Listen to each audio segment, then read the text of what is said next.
লাইফে যত বেশি মানিয়ে নিবে, যে লাইফে যত বেশি স্যাক্রিফাইস করবে, যে লাইফে যত বেশি অ্যাডজাস্টমেন্টের যে বিষয়টা আছে এটাতে নিজেই স্যাক্রিফাইস করবে, সে লাইফে তত বেশি কষ্ট পাবে, তত বেশি সে আঘাত পাবে এবং সে তত বেশি অবহেলিত হবে এবং সে প্রত্যেক জায়গা থেকেই মানে তাকেই সরিয়ে দেওয়া হবে, মানে সে তাকেই সরে আসতে হবে। এটাই হচ্ছিল বাস্তবতা। যে অধিকার আদায় করে নিতে জানে, যে যে এক খা খেয়ে দুই খা দিতে পারে, মানে দুই ঘা দিতে পারে, তারাই দেখবেন যে দিন শেষে না নিজের জায়গা, নিজের অধিকার সবকিছু ধরে রাখতে পারে বা ঠিক থাকে। এটাই হলো কথা আর কি। একতরফা স্যাক্রিফাইস আপনি যখন শুরু করবেন তখন ওই একটা মানুষকেই সারা জীবন স্যাক্রিফাইস করতে হবে, অপর প্রান্ত থেকে তখন আর কোনো দিন কোনো স্যাক্রিফাইস পাবেন না।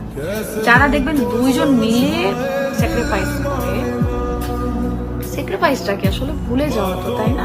এই যে ছোট্ট একটা লাইফ আছে, যেমন আছে ভালো থাকি, পার করে দিই, এটা কয়জন ভাবে?